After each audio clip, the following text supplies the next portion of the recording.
मेरा नाम है कमल सिंह साख्या और आप देख रहे हैं आपका यूट्यूब चैनल विद्यासागर। अकाउंट की सीरीज में आप सभी लोगों का स्वागत है। और आज का हमारा टॉपिक रहेगा कि नॉट फॉर प्रॉफिट ऑर्गेनाइजेशन के अंदर की सब्सक्रिप्शन की कैलकुलेशन कैसे की जाती है। जी हाँ, बहुत इंपॉर्टेंट टॉपिक है। तो अगर आपने हमारे वीडियो को अभी तक सब्सक्राइब नहीं किया तो चैनल को जरूर सब्सक्राइब कीजिए और बेल आइकन को जरूर प्रेस कीजिए ताकि आने वाले वीडियो के नोटिफिकेशन आपको टाइमली मिलते रहे। तो चलिए स्टार्ट करते हैं।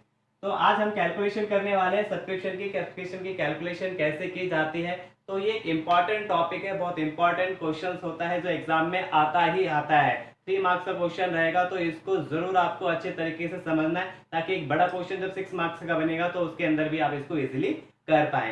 तो इसमें सबसे पहले लिखा है मैंने total subscription receive during the year. मान लेते हैं एक क्लब है या फिर एक ट्यूशन सेंटर है और वहाँ पे क्या है एजुकेशन प्रोवाइड की जाती है। तो वहाँ पे कोई स्टूडेंट्स होंगे या क्लब है तो वहाँ पे कुछ मेंबर्स होंगे। तो जो मेंबर्स होते हैं वो आपको पेमेंट करेंगे यानी कि फी पे करते हैं। तो वो ऑर्गेनाइजेशन के लिए क्या कहलाती है, सब्सक्रिप्शन कहलाती है और उनके बदले उनको सर्विसेज देनी पड़ती है। तो पूरे साल में जितने भी उनके पास पैसा आया होगा सब्सक्रिप्शन का वो total subscription receive during the year के नाम से आपको लिखना है। इसके अंदर प्रीवियस ईयर का भी पैसा हो सकता है और कमिंग ईयर का भी पैसा हो सकता है। तो उसको हमें लेस करना होता है, वो समझते हैं किस तरीके से। तो उसके बाद सेकंड नंबर पे मैंने लिखा है subscription outstanding for the current year, यानी कि करंट ईयर की आउटस्टैंडिंग है, यानी कि अभी भी कुछ पैसा बकाया है, कुछ मेंबर्स ने अभी तक पैसे नहीं दिए तो उस पैसे को हमको यहाँ पर ऐड करना होता है। और एक चीज का थोड़ा ध्यान रखना है, फॉर द ईयर होना चाहिए, फॉर द करंट ईयर, यानी कि इसका मतलब इसी साल का पैसा है। अगर यहाँ पे eight the end of the year लिखा हुआ है या एट द करंट ईयर लिखा है तो इसका मतलब इसमें कुछ ना कुछ हिस्सा पिछले साल का ऑलरेडी जुड़ा हुआ है जो कि आपको लेस करना पड़ेगा। सेकंड नंबर पे मैंने लिखा है subscription receive in advance in the beginning of current year. इसका मतलब होता है कि आपको बिगनिंग के आखिर में आपको करंट ईयर का पैसा आपको रिसीव हो गया, यानी कि लास्ट ईयर में आपको इस साल का पैसा रिसीव हो गया जो कि करंट ईयर से रिलेटेड है। तो इसलिए आपको उसको क्या करना पड़ेगा, ऐड करना पड़ेगा।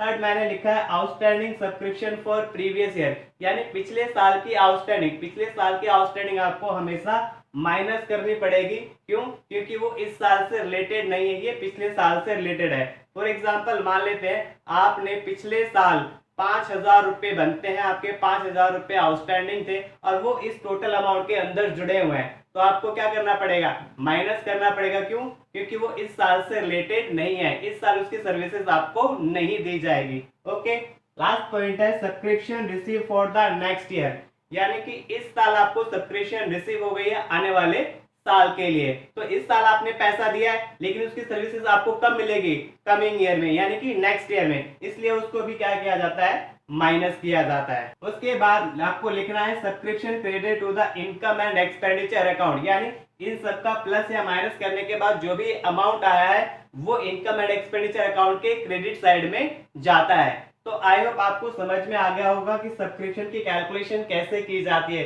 तो चलते हैं, हम कुछ एग्जांपल्स लेते हैं तो एग्जांपल से आपको समझ में आ जाएगा। तो चलिए बढ़ते हैं कुछ एग्जांपल की तरफ जिससे आपको पता चल जाएगा कि सब्सक्रिप्शन की कैलकुलेशन कैसे की जाती है। यहाँ पे हमने कुछ एग्जांपल्स लिखे हुए हैं। पहले एग्जांपल की अगर हम बात करते हैं तो रिसिप्ट एंड पेमेंट अकाउंट आपको गिवन किया हुआ है। यहाँ पे आपको 3 साल के बैलेंस दे रखे हैं। तो 3 साल के कभी भी बैलेंस दे रखे होते हैं तो बच्चे बहुत ज्यादा कंफ्यूज हो जाते हैं कि कौन सा अमाउंट प्लस करना है, कौन सा अमाउंट माइनस करना है। तो यहाँ पे आपको एक बात ध्यान रखनी है कि जो आपको अमाउंट वाले कॉलम में आपको 21,500 दिया हुआ है उसी अमाउंट को आपको लिखना है total subscription received during the year 21,500। उसके बाद आपको मेंशन कर रखा है प्रीवियस ईयर के 500 रुपीज, यानी प्रीवियस ईयर का पैसा, यानी कि पिछले साल का पैसा आपको इस साल रिसीव हुआ है तो इस साल सर्विस आपको उसकी नहीं मिलेगी। तो इसीलिए आपको उसमें से पैसा लेस करना होगा, यानी कि outstanding subscription last year 500 rupees और आपका आ जाता है 21,000 रुपीज।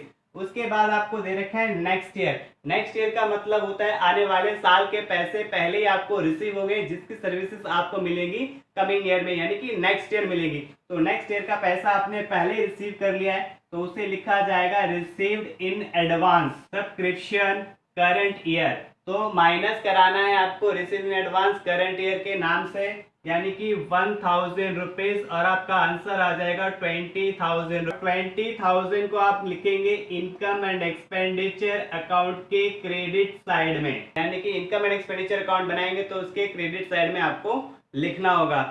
और चाहे तो आप डायरेक्टली भी आप 20,000 को अमाउंट को लिख सकते हैं पिछले साल, और नेक्स्ट ईयर को आप ना लिखे तब भी आपका आंसर वही आएगा जो हमने निकाला है 20,000। तो डायरेक्ट 20,000 भी आप अमाउंट ले सकते। तो चलिए बढ़ते हैं अब एग्जांपल 2 की तरफ। एग्जांपल 2 में 500 member at the rate of 50 each लिखा हुआ है, जिसका मतलब है संस्था के पास यानी ऑर्गेनाइजेशन के पास 500 मेंबर है और 50 रुपए ईच पे किया जा रहा है। तो इसका मतलब है कि आपके पास income and expenditure credit side में जो अमाउंट आना चाहिए 500 मल्टीप्लाई 50 यानी कि 25,000 रुपए। इसका मतलब ये हो जाता है कि आपको पहले से ही पता होता है कि इनकम एंड एक्सपेंडिचर अकाउंट में कितना अमाउंट आना है, जितने मेंबर उसको मल्टीप्लाई कर दो जितना वो पे कर रहे हैं। और इसको हम पिछले वाले एग्जांपल के थ्रू कर रहे हैं, तो करंट ईयर यानी कि करंट ईयर का जो बैलेंस आपको दिया हुआ था वो 20,000 था। कहने का मतलब है 20,000 आपको रिसीव हो चुके हैं और 25,000 मिलने चाहिए थे। तो अभी भी आपके आउटस्टैंडिंग है, जिसे आपको प्लस करना पड़ेगा, आउटस्टैंडिंग सब्सक्रिप्शन करंट ईयर के नाम से, यानी कि 5,000 रुपए। यहाँ से हमें ये पता चल गया कि इस साल की जो आउटस्टैंडिंग है वो 5,000 रुपए है। नेक्स्ट पॉइंट जो लिखा है outstanding subscription in previous year, जिसका मतलब है कि पिछले साल के आपके रुपए बनते थे 800 रुपए। 800 रुपए बनते थे लेकिन आपको ऑलरेडी 500 रुपीज मिल चुके हैं, तो 300 रुपए जो बचते हैं, यानी कि 800 में से 500 मिल गया, यानी कि 300 रुपए अभी भी जो बैलेंस है वो बैलेंस शीट में कंसिडर किया जाएगा, इस कैलकुलेशन में नहीं आएगा। क्लियर हो गया आपको यहाँ तक? चलते हैं हम एग्जांपल 3 की तरफ, जहाँ पे लिखा है outstanding subscription in previous year 800, यानी इसका वही मतलब है जैसा हमने एग्जांपल 2 में किया, इसको एज इट इज वैसे ही करना है। यहाँ पे भी 300 रुपीज को हम ट्रांसफर कर देंगे बैलेंस शीट के अंदर। आगे चलते हैं अगले पॉइंट की तरफ, outstanding subscription eight the end of the current year या फिर एंडिंग ईयर हम बोलते हैं इसको। और यहाँ पे देखो एक वर्ड लिखा है एट। कभी भी जब एट लिखा होता है तो इसका मतलब होता है कि इस अमाउंट के अंदर पिछले साल की जो स्टिल आउटस्टैंडिंग है वो ऑलरेडी जुड़ी हुई है। तो उसमें हमें क्या करना है, plus outstanding subscription current year जो आपको लिखना है उसमें 2000 नहीं लिखने हैं आपको, 2000 में से माइनस करना होगा 300 रुपीज, यानी कि आपके बन जाएंगे 1700 रुपीज। तो 1700 को आपको क्या करना है, प्लस करना है। जो आपकी करंट ईयर की सब्सक्रिप्शन दे रखी है 20,000, उसके अंदर इसको ऐड करना है, यानी कि 21,700 रुपीज हो जाता है आपका आंसर। तो ये पॉइंट आपको ध्यान रखना है, जब at the end of the year दे रखा है तो इसलिए उसको हमेशा ध्यान रखना है कि प्रीवियस ईयर या स्टिल आउटस्टैंडिंग जो दे रखी है वो इसमें से आपको लेस करनी ही पड़ेगी। चलिए बढ़ते हैं एग्जांपल 4 की तरफ, जहाँ पे लिखा है subscription still outstanding for the previous year 300 rupees.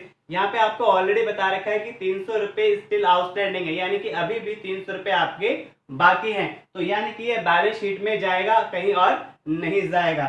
तो चलिए बढ़ते हैं लास्ट पॉइंट की तरफ, subscription outstanding for the current year, यानी कि यहाँ पे लिखा है फॉर करंट ईयर। जब भी 4 वर्ड लिखा होता है तो कोई टेंशन लेने की जरूरत नहीं है, इसका मतलब होता है इसी साल का पैसा, इसमें कोई भी पिछले साल का पैसा ऐड नहीं हो रखा है। तो आपको जो करंट ईयर की सब्सक्रिप्शन दे रखी है यानी कि 20,000, उसी के अंदर आपको क्या करना है, ऐड करना है आउटस्टैंडिंग सब्सक्रिप्शन करंट ईयर, यानी कि 2,000 रुपए।